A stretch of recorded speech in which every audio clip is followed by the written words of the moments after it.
नमस्कार, मैं हूं राजीव। भारतीय शेयर बाजार पिछले हफ्ते एकदम छोटे दायरे के अंदर सिमटा रहा। ये दायरा कितना छोटा था इससे समझिए कि बेंचमार्क इंडेक्स निफ्टी सिर्फ 171 अंक के दायरे के अंदर बंधा हुआ रहा और ये पौने 200 अंक की अगर हम बात करें तो इतना तो पिछले कुछ दिनों के दौरान, पिछले कुछ हफ्तों के दौरान निफ्टी एक दिन में चढ़ जाता था, उतर जाता था, गिर जाता था। इतने भारी उतार चढ़ाव के बाद पूरा हफ्ता सिर्फ पौने 200 अंक के छोटे दायरे के अंदर निकाल देना, ये क्या दिखाता है? आमतौर पे तो ऐसा तब होता है जब बाजार किसी नई चाल के लिए खुद को तैयार कर रहा होता है। अब ये नई चाल क्या होगी? क्योंकि इससे पहले हमने देखा था कि बाजार एक तेजी के दौर में था। 7,500 के स्तर से निफ्टी चढ़ता हुआ 10,500 के ऊपर निकला, 10,800 के ऊपर गया। अब यहाँ से बाजार क्या करने वाला है, बात करते हैं बाजार विश्लेषक सोमेश कुमार से। सोमेश, स्वागत है आपका। ये पूरा हफ्ता एक बहुत छोटे दायरे के अंदर बाजार का रुका रहना क्या दिखा रहा है? नमस्कार। तो पहली चीज जो हमें नोट कर लेनी चाहिए कि अभी तक बाजार का अप ट्रेंड इंटैक्ट है, कहीं भी ऐसा इंडिकेशन नहीं है कि अप ट्रेंड खत्म हो गया है। दूसरी चीज यह है कि बात कर रहा है, कंसोलिडेट इसलिए कर रहा है कि ये रिलेंटलेस राइज होती जा रही है, रुक नहीं रहा है। एक एक रेजिस्टेंस, 10,000 का रेजिस्टेंस, 10,500 का रेजिस्टेंस, ये सब आसानी से क्रॉस होते जा रहे हैं। तो मार्केट अभी कंसोलिडेट कर रहा है और थोड़ा अगर हम इंटरनेशनल मार्केट से भी देखें तो डाउ जोन्स भी थोड़ा भी कंसोलिडेशन रेंज में ही है। ट्रेंड पॉजिटिव है और थोड़ी कंसोलिडेशन ये कंटिन्यू हो सकती है और उसके बाद फिर से नया राइज। इमीडिएट जो अभी सपोर्ट आ गया है वो अराउंड 10,500 टू 10,550 के आसपास आ गया है। अगर थोड़ा स्लिप होता है तो वहां से सपोर्ट लेके आगे बढ़ना चाहिए।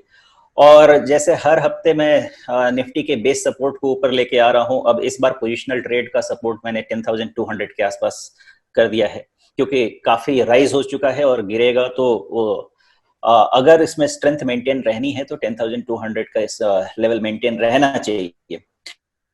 कुछ चीजें जो मैंने इस हफ्ते ऑब्जर्व की हैं और जो एक्शंस पे लिए हैं वो ये कि अब वैल्यूएशंस काफी स्ट्रेच हो गए हैं, तो कैश लेवल अब बढ़ने शुरू हो जाने चाहिए। एज ऑफ नाउ जब तक निफ्टी 11,000 के नीचे है 10% का कैश लेवल मेंटेन होना चाहिए, उसके आगे 20% 30% बढ़ाते रहें। एक नई चीज देखने को मिली है लास्ट वीक, जिसका मैं रफली 3 हफ्ते से इंतजार कर रहा था, वो ये है कि बैंक्स और मेटल्स इन दोनों ने बुलिश ट्रिगर दिए हैं। मतलब ये है कि शायद अब रिस्क ऑन हो सकता है कि अब जो यहां से लेग अप होगा निफ्टी का, उस लेग अप में मेटल्स कंट्रीब्यूट करेंगे और बैंक्स जो इतने दिनों से इग्नोर्ड थे वो कंट्रीब्यूट करेंगे। तो सोमेश, आप ये कह रहे हैं कि 10,500, 10,550 अब एक बड़े सहारे के तौर पे है और ये बहुत स्वाभाविक है। हम लोग इस स्तर की चर्चा पिछले कई हफ्तों से करते रहे हैं, क्योंकि इससे पहले ये स्तर एक बाधा के रूप में, रेजिस्टेंस के रूप में था। और इसकी अहमियत इसलिए है कि जो 12,430 के स्तर से गिर करके निफ्टी 7,511 तक आया, उस पूरी गिरावट की रिट्रेसमेंट में 61.8% का जो रिट्रेसमेंट लेवल है वह 10,550 पर बैठता है।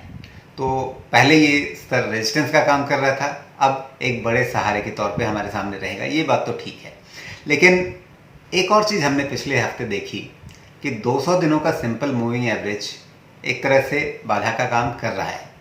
पिछले हफ्ते आपसे बात हुई थी, आपने कहा था कि 200 दिनों का मूविंग एवरेज बहुत ज़्यादा किसी चाल को रोकता नहीं है। अब पिछले हफ्ते तो हमने ये देखा कि इस रेखा के, 200 दिनों की मूविंग एवरेज की रेखा के ठीक नीचे नीचे निफ्टी रुका रहा। अब अगर यहाँ पर एक चाल अटकने वाली नहीं है तो फिर इसके ऊपर जाने के बाद अगर जाता है तो आपको कैसी चाल दिखती है? वैलिड पॉइंट है। जो 2000 डीएमए होता है वो एक रेजिस्टेंस क्रिएट करता है, बिकॉज पूरे ग्लोब की नजर उस पर होती है, तो वहां पे आके एक टेम्पररी स्टॉपल तो आएगा। लेकिन मेरा अपना रिसर्च कहता है कि अगर मेरी एक पूरी जर्नी है तो 200 डीएमए मेरे लिए एक स्टेशन होता है, वो डेस्टिनेशन नहीं होता है फॉर्मेशन के हिसाब से। तो मेरा अपना यह मानना है कि ये डीएमए परेशान तो करेगा, लेकिन क्या ये पूरी तरह से ट्रेंड को खत्म कर देगा? अभी तक मेरे पास ऐसा इंडिकेशन नहीं है और मुझको लगता भी नहीं है कि ट्रेंड को खत्म कर देगा। तो इसका निचोड़ ये रहना चाहिए कि ये डीएमए परेशान करेगा और उसके बाद क्रॉस होते ही रिस्क ऑन तेजी से आएगा, फिर बैंकिंग और मेटल्स जो लग रहे हैं कि जो तेजी में आने चाहिए हो सकता है आ जाए। शोमेश, आप अक्सर ये कहते हैं कि भारतीय बाजार जो है वो अमेरिकी बाजार के काफ़ी साथ साथ चलता है या उसके पीछे पीछे चलता है। तो इसलिए मैंने इस बार डाव जोन्स, S&P 500 इनके चार्ट्स पे थोड़ी नज़र डाली है और वहाँ ये मुझे दिखा कि वहाँ एक गोल्डन क्रॉस बनता हुआ नज़र आ रहा है। ये गोल्डन क्रॉस बन गया है S&P 500 पे, डाव जोन्स पे अभी नहीं बना है। तो इस गोल्डन क्रॉस के चलते आप क्या मान रहे हैं कि अमेरिकी बाज़ार में भी एक बड़ी तेज़ी आगे और फिर से शुरू होगी? लेकिन उसमें एक महत्वपूर्ण पहलू ये है कि जैसे निफ्टी ने रिट्रेसमेंट अपना बनाया 12,430 से 7,500 तक की गिरावट का रिट्रेसमेंट बनाया, वैसे ही रिट्रेसमेंट हमने डाव जोन्स में S&P 500 के चार्ट में भी देखी है। और वहाँ उस रिट्रेसमेंट में एक टॉप बना और उस टॉप के बाद ये सूचकांक थोड़ा रुक गए, उस टॉप से थोड़ा नीचे आ गए और कंसोलिडेट कर रहे हैं, यानी कहीं ना कहीं वो थकने का संकेत दे रहे हैं। तो फिर अमेरिकी बाजार में थकावट और भारतीय बाजार में नई चाल, ये दोनों चीज़ें कैसे चलेंगी साथ में? एक्चुअली अमेरिकन मार्केट भी थक रहे हैं और हमारे इंडियन मार्केट भी थके हुए हैं। अभी अगर नहीं थके हुए होते तो ये जो पॉस आया है ये नहीं आता। लेकिन S&P तो अभी भी ठीक है, अपसाइड दे रहा है। डाउ जोन्स में एक इंपॉर्टेंट पॉइंट जो नोट किया है मैंने वो ये है कि अभी भी एक इसका अप ट्रेंड मेंटेन्ड है। इनफैक्ट मैं नॉर्मली इसका 24,000 के आसपास का मैक्सिमम लेवल देख रहा हूँ। जब तक ये होल्ड करता है तो डाउ जोन्स में भी कोई नुकसान या कोई बेरिशनेस मुझको नहीं दिखती है। डाउ जोन्स का अगर 26,300 के ऊपर का क्लोज आ जाएगा तो वो उसका भी इमीडिएट बुलिश ट्रिगर आ जाएगा। फिर जो S&P के साथ इसका जो जर्नी है वो भी मैच हो जाएगा और तब आपको निफ्टी में भी मूवमेंट वहां पे दिख जाएगा। तो सिनॉप्सिस ये है कि डाउ जोन्स अभी कंसोलिडेट कर रहा है लेकिन नेगेटिव नहीं हुआ है और अपसाइड लगता है अभी बाकी है इसमें, जो कि 26,300 के ऊपर मुझको दिखने चाहिए। निफ्टी का जो सिचुएशन है वो कंसोलिडेशन का है। अब मैं जो हमेशा कहता हूं कि मार्केट को चेज नहीं करें, तो अभी ये भी रहेगा कि मार्केट को चेज नहीं करें। थोड़ा नीचे आता है तो अगर 10,600 550 ये रेंज में कहीं दिखता है तो बाइंग करना बेहतर रहेगा। Point number 2, options call options के साथ बाई करना ठीक रहेगा बिकॉज रिस्क ज्यादा है मार्केट में। तो थर्ड पॉइंट ये है कि जब तक 10,200 मेंटेन्ड है, अपसाइड मेंटेन्ड है, तो नंबर 1 10,500 600 के आसपास लॉन्ग कर सकते हैं या अभी भी चाहे तो लॉन्ग करें, लेकिन डिपेंड करता है कि सबका रिस्क एपेटाइट कितना है, उस पर डिपेंड करता है। क्योंकि आपका स्टॉप लॉस तो बनता है अराउंड 10,200 जो पोजिशनल का रहेगा, उसके पहले नहीं रहेगा। सेकेंड जो इंपॉर्टेंट चीज है, अब एक्सपेंसिव वैल्यूएशन हो चुके हैं तो थोड़ी प्रॉफिट बुकिंग कंटिन्यू रहनी चाहिए, कैश लेवल बढ़ता रहना चाहिए, कंजर्वेटिव में शिफ्टिंग होती रहनी चाहिए। अगर पहले से बैंकिंग में एंटर्ड है तो ठीक है, नहीं तो अपने अपने रिस्क के हिसाब से एंटर करें, ट्रेडिंग के हिसाब से एंटर कर सकते हैं। बट वक्त आ गया है कि धीरे धीरे कंजर्वेटिव्स में मूव करना चाहिए। अब यहाँ सुमेश दुविधा ये होगी, जो आपकी बातें सुन रहे हैं निवेशक, कि एक तरफ तो बाजार में तेजी है तो फिर मतलब ये कि निवेश करिए या खरीदारी वाले सौदे कीजिए, और दूसरी तरफ आपने कहा कि कैश लेवल बढ़ाइए, नकदी का स्तर बढ़ाइए, तो वो तो बेचने पर आता है। तो ये दोनों चीज़ें कैसे साथ में करनी है, ये जरा एक निवेशक के मन में दुविधा रहेगी। तो मैंने बहुत बारी अपने एक कॉन्सेप्ट की बात की है जिसको मैंने नाम दिया इन्वेस्टर ट्रेड। हमारा मार्केट का नेचर चेंज हो चुका है, हम कभी भी अब चीप वैल्यूएशंस के साथ ट्रेड नहीं करते हैं। इसके लिए करना क्या चाहिए कि जब मार्केट नीचे गिरे तभी आप इन्वेस्ट करना शुरू करें और ऊपर जाए तो पार्शियल प्रॉफिट बुकिंग करते रहें। मतलब मार्केट को चेज नहीं करें।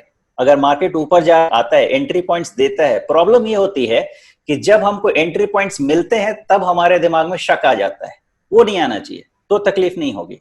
तो मैं ये कहना चाहता हूं, मार्केट को चेज मत कीजिए, इन्वेस्टमेंट धीरे धीरे कीजिए, बाय एट डिप्स जिसको कहते हैं। नीचे आए तो खरीदिए और थोड़ा ऊपर जाए तो लेवल्स हमको पता है, 10,500 के आसपास हम खरीद सकते हैं, 11,000 के आसपास हम बेच सकते हैं। तो क्या अभी हम ये माने कि 11,000 के आसपास ही निफ्टी के लिए एक बड़ा स्टेशन आ रहा है, एक मुख्य स्टेशन आ रहा है? 11,000 से 11,200 के आसपास का। लेकिन तब तो बहुत फर्क नहीं हुआ ना, 200 दिनों का सिंपल मूविंग एवरेज है 10,900 के आसपास। आप कह रहे हैं 11,000 पार होने के बाद 11,200 तक जाता हुआ दिख रहा है निफ्टी। तो 200 दिनों के मूविंग एवरेज पे अगर बाधा नहीं भी मिल रही है तो उससे ज़्यादा अपसाइड कितनी मिल रही है? 300 अंक की अपसाइड वहाँ से मिल रही है, जो मतलब कोई बहुत सिग्निफिकेंट चाल तो वहाँ से नहीं बन रही फिर। ओवरऑल पोजीशनिंग निफ्टी की ऐसी है, जो मैं अभी अपना व्यू देना नहीं चाहता। ओवरऑल पोजीशनिंग तो ऐसी है कि निफ्टी को अब 12,000 जाना चाहिए, लेकिन मैं हमेशा एक स्टेप एक बारी में लेता हूँ। तो मैं 200 डे मूविंग एवरेज को ये कहता हूँ कि वो मेरे लिए एक स्टेशन है, वो फाइनल डेस्टिनेशन नहीं है।